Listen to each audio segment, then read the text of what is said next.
I'm TJ, and today I'm going to be telling you the 10 things that you should consider before you decide to stretch your ears.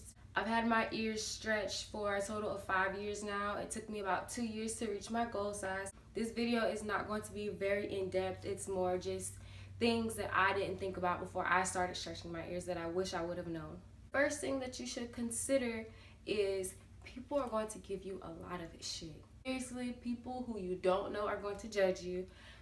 I work in fast foods, and one day I was in the drive-thru and the man saw my ears stretched. It was easier to see because my hair was pulled back. He saw my ears stretched and invited me to his church. So yeah, people who don't know you are going to judge you. People who do know you, some of them might make fun of you depending on how supportive you have of friends and family, but I had a lot of people make jokes to me. I think probably the number one joke was, I'm going to put a padlock on your ear and run away with the key. Honestly, to combat that, the only thing that I could tell you is probably to grow some thick skin.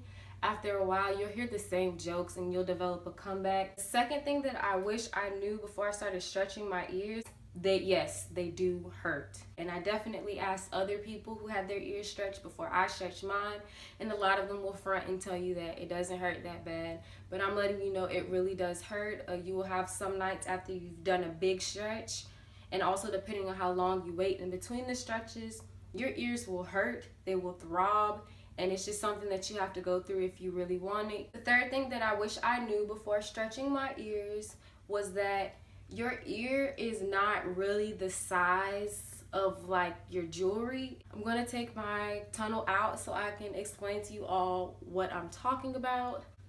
If this bothers you, then you should probably click away right about now.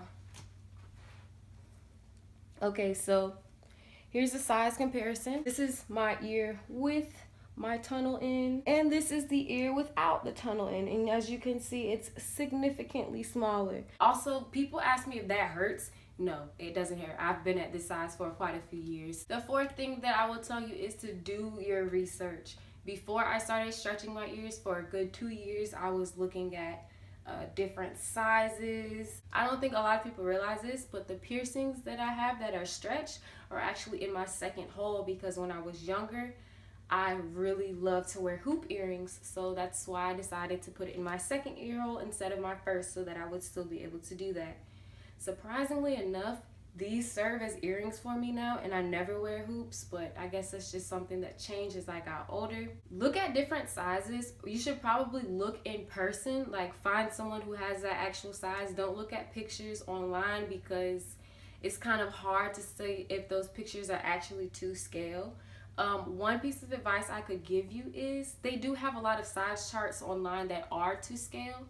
You could print those out, cut out which size circle that you think you want to be at, and put it up to your ear and see how comfortable you are with that size. Also, you want to be thinking about what type of stretching is best for you. I decided to stretch my ears as opposed to a dermal punch, because for one, I knew that the dermal punch is way more painful.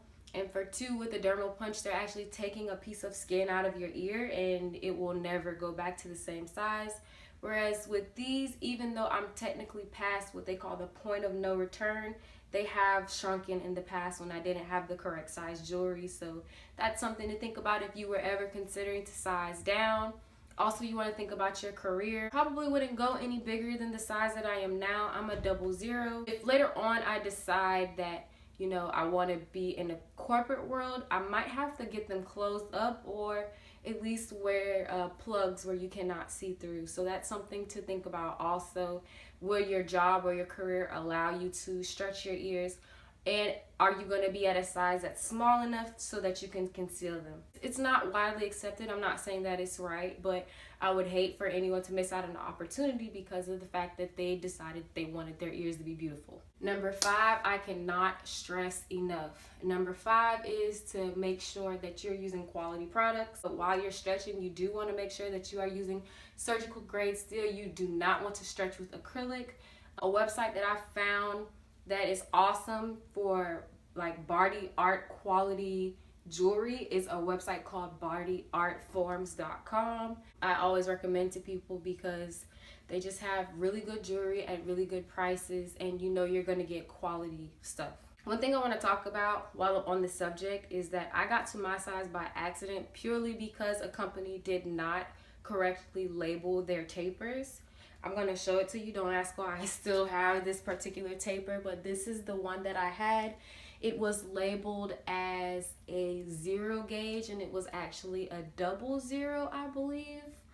So when I was trying to just stretch up one size, I was actually trying to force this through my ear. You see, this is plastic, which is not what I was supposed to be stretching with. Anyway, I went back to the store. I went to Spencer's. This is where I got this taper from. I went to Hot Topic, I think, the next time to buy my 0 gauge tapers. And then when I put them together, I realized that this was bigger than what the 0 gauge was. I was trying to stretch 2 sizes when really I was really only trying to stretch 1. So I got to 00 by accident, all because Spencer's mislabeled their tapers. So that's something that you need to pay attention to. Really, Spencer's and Hot Topic aren't the best places to be buying from if you're stretching.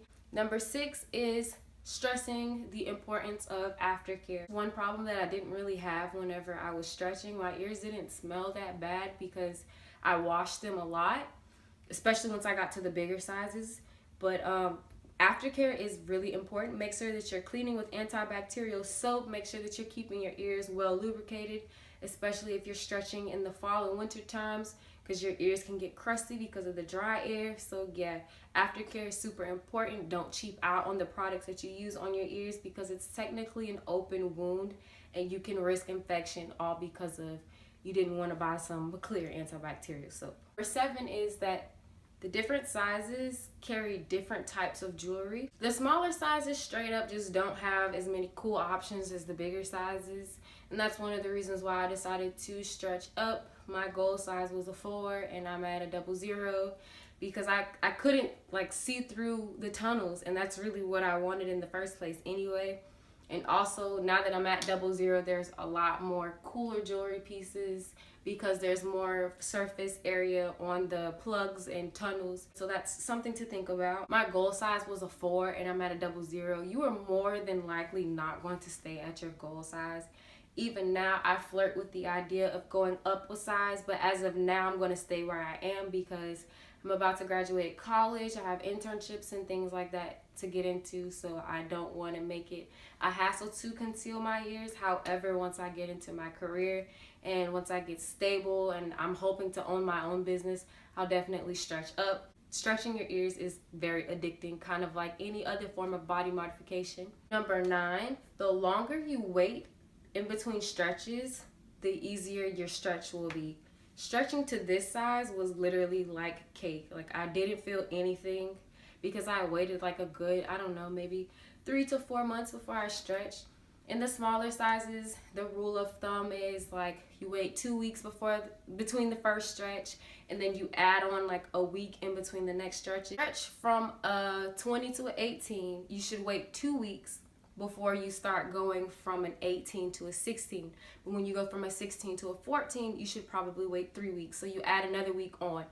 It's so worth it in the end. I know there's a lot of videos on YouTube of people stretching, like skipping a bunch of sizes.